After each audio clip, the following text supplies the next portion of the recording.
semuanya, selamat datang di video saya. Perkenalkan, nama saya Ramla, saya adalah mahasiswa Fakultas Psikologi dari Universitas Busowa. Ini adalah tugas ke-13 saya dari mata kuliah Filsafat Ilmu dan Logika. Di video kali ini kita akan bahas tentang tantangan dan masa depan ilmu. Nah, di video pembahasan kali ini kita akan bahas tentang kemajuan ilmu dan krisis manusia, dan juga kita akan bahas tentang agama, ilmu, dan masa depan ilmu. Jadi teman-teman sekalian, kita masuk yang ke pembahasan yang pertama tentang kemajuan ilmu dan krisis kemanusiaan. Jadi kemajuan ilmu dan teknologi yang semula bertujuan untuk mempermudah pekerjaan manusia, tetapi kenyataannya teknologi telah menimbulkan keresahan dan ketakutan baru bagi kehidupan manusia. Kemajuan ilmu dan teknologi yang semula untuk memudahkan urusan manusia, jadi ketika urusan itu semakin mudah, maka muncul kesepian dan keterasingan baru, yakni lunturnya rasa solidaritas, kebersamaan, dan silaturahmi. Contohnya penemuan televisi, komputer, dan handphone ini telah mengakibatkan kita terlena dengan dunia layar. Nah, layar ini tuh kemudian menjadi teman kita. Jadi ibarat contohnya seperti ini ya, ketika kita bangun tidur, kita pasti menemukan yang namanya layar. Nah, kemudian kita sedang berada di rumah, pasti kita menemukan juga layar televisi. Kemudian ketika kita berangkat ke kantor atau kita berada di kantor, kita pasti menemukan juga yang namanya layar, itu layar komputer. Jadi kita ini tidak bisa terlepas dari yang namanya layar. Jadi teman-teman sekalian, ternyata teknologi layar ini tuh sangat berpengaruh. Jadi dia bisa membius manusia. Kenapa? Jadi apabila dalam sehari itu kita tidak bisa lepas dari yang namanya layar, itu seperti ada yang kurang dalam kehidupan kita dalam sehari. Itu pengaruhnya sangat luar biasa terhadap layar teknologi ini.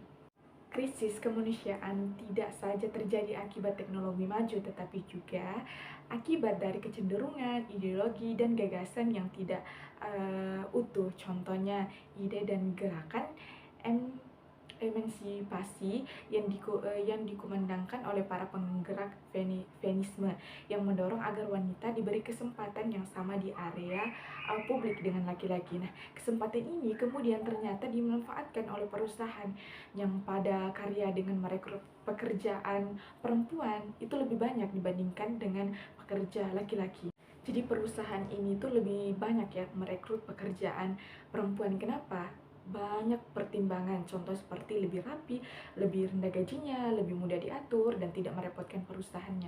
Akibatnya, kaum laki-laki ini susah mendapatkan pekerjaan, dan implikasi lebih lanjut, rumah tangga menjadi berantakan karena perempuan ini merasa lebih hebat daripada laki-laki. Nah, di sisi lain, laki-laki yang nganggur atau tidak bekerja ya akan berbuat apa saja untuk mendapatkan uang, seperti merampok dan mencuri, sehingga angka kriminalitas ini semakin meningkat. Jadi, umat manusia sekarang itu sangat tergantung dan dimanjakan oleh dengan teknologi.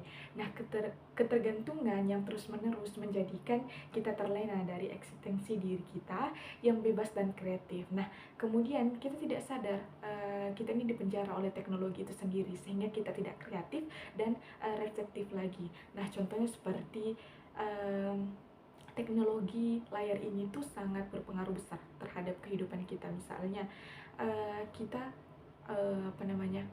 menggantungkan semua atau ketergantungan kita kepada teknologi layar ini, pekerjaan kita, data-data kita, semua urusan kita ini kita tergantungkan kepada teknologi layar seperti komputer dan HP. Nah, apabila HP dan komputer itu rusak, kita bakalan kerepotan. Kenapa? Karena itu tadi, kita semua pekerjaan kita, data-data kita semua kita tergantungkan ke teknologi layar itu tadi. Setelah ditemukan kemajuan teknologi yang begitu hebat, ternyata tanpa kita sadari ya, teknologi itu pun memenjarakan manusia. Artinya penjara manusia itu tidak berkurang dengan kemajuan teknologi, malah semakin bertambah.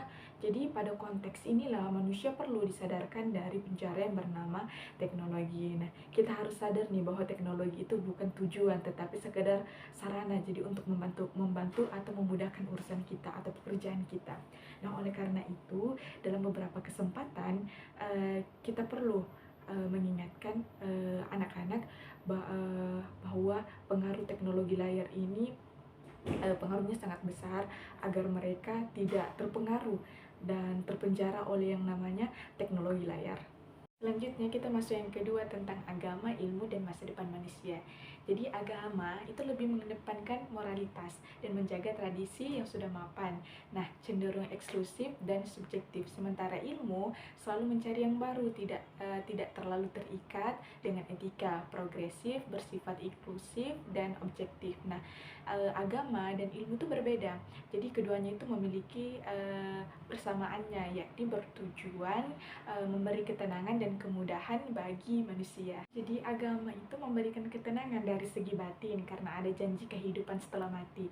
Nah, sedangkan ilmu itu memberi ketenangan dan sekaligus kemudahan bagi kehidupan di dunia. Nah, agama itu mendorong umatnya untuk menuntut ilmu. Nah, hampir semua di kitab suci dalam agama itu menganjurkan umatnya untuk mencari ilmu sebanyak mungkin, atau perlu carilah ilmu sampai ke negeri Cina. Nah, agama dan ilmu sama-sama memberikan penjelasan ketika terjadi bencana alam seperti banjir dan juga gempa bumi.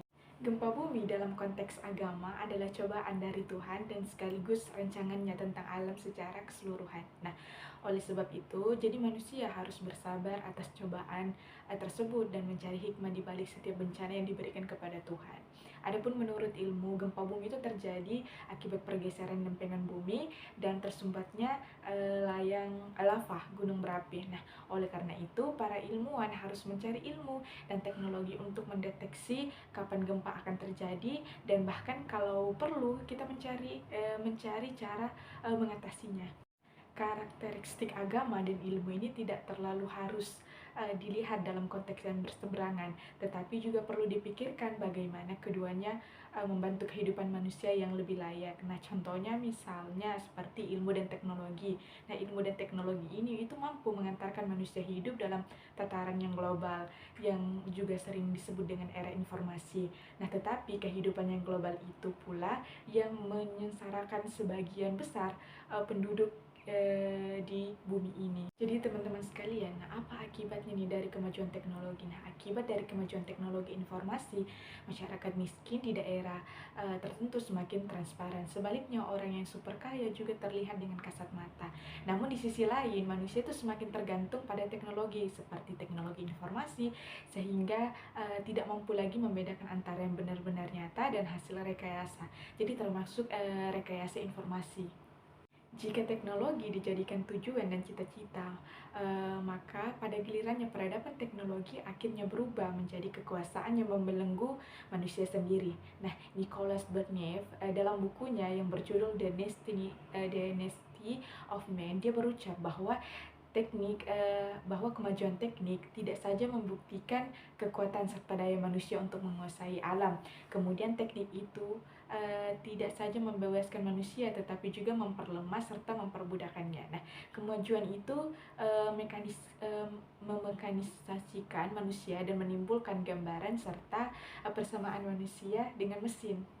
Jadi sebagaimana ilmu dan teknologi, agama mendapat tantangan dari rasionalitas manusia yang telah membuktikan diri manusia mengubah penampilan dunia fisik. Nah, agama sendiri ini merupakan faktor utama dalam mewujudkan pola-pola persepsi dunia bagi manusia.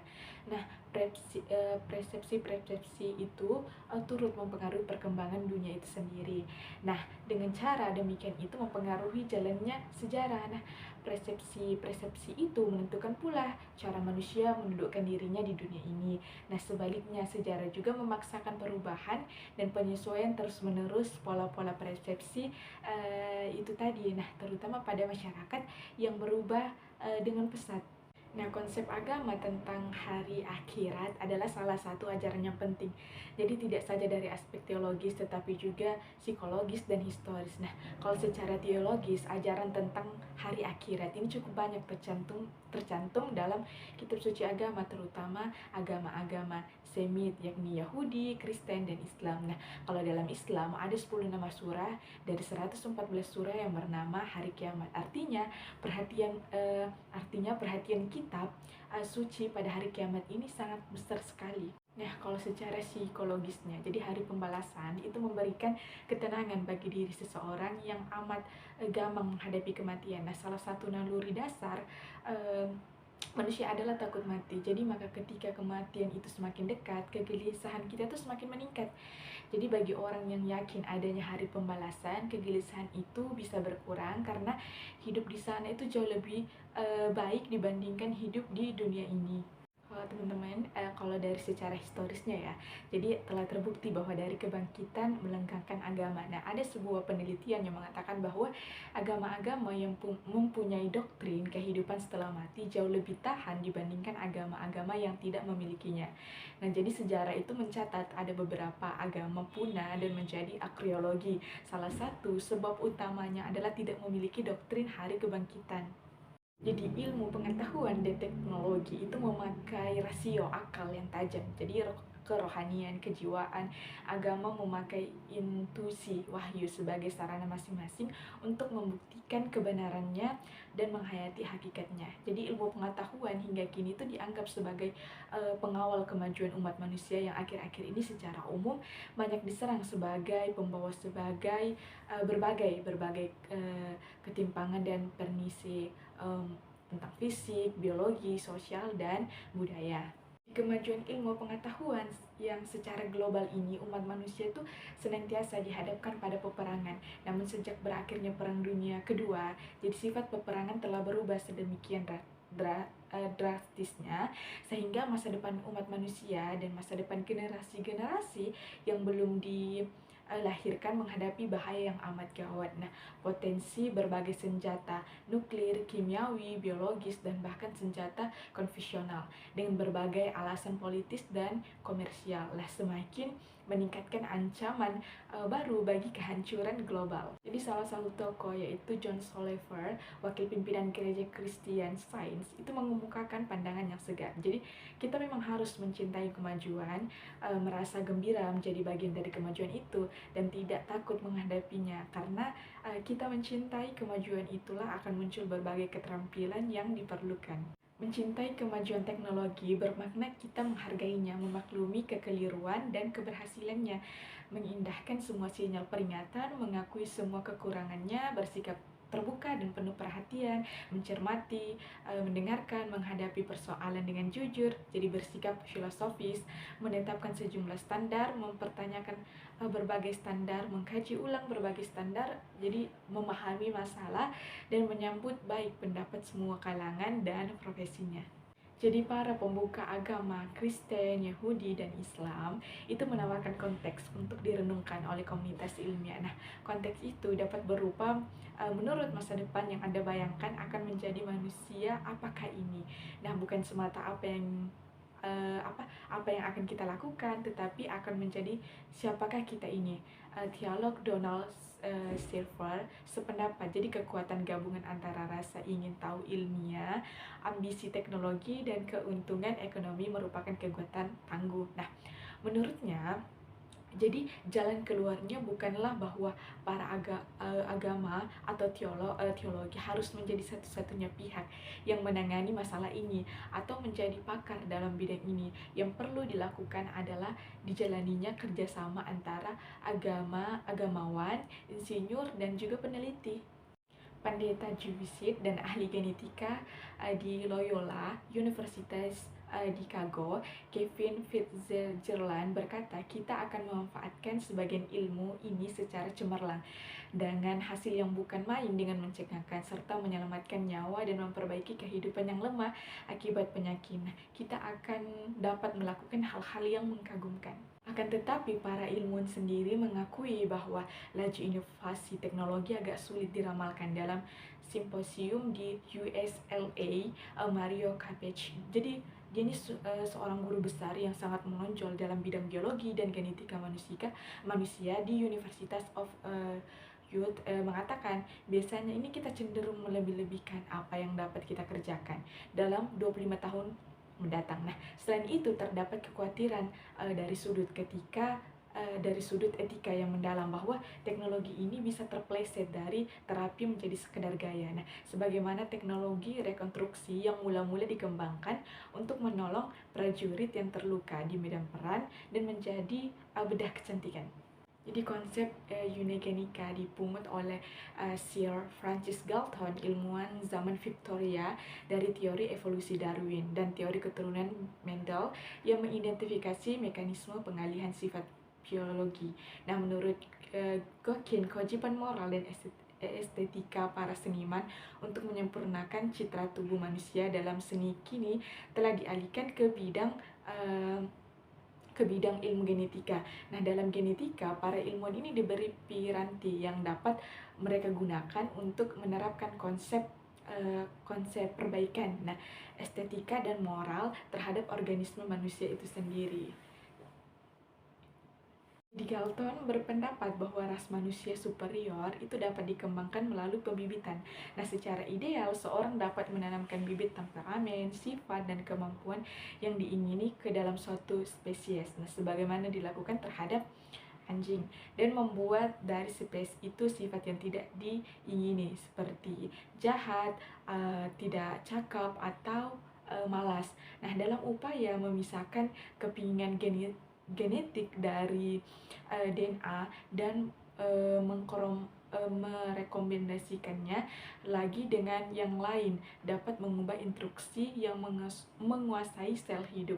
Nah, ahli etika Katolik Georg Fliger mengakui akan sulit menarik garis batasannya. Nah, Gereja Katolik berpendapat bahwa pada dasarnya kami menganggap absen penggunaan genetika untuk menyembuhkan penyakit atau memperbaiki jenis cacat tertentu. Akan tetapi, garis batas antara unigenetika positif dan negatif masih terus diperdebatkan dan akan selalu ada keraguan.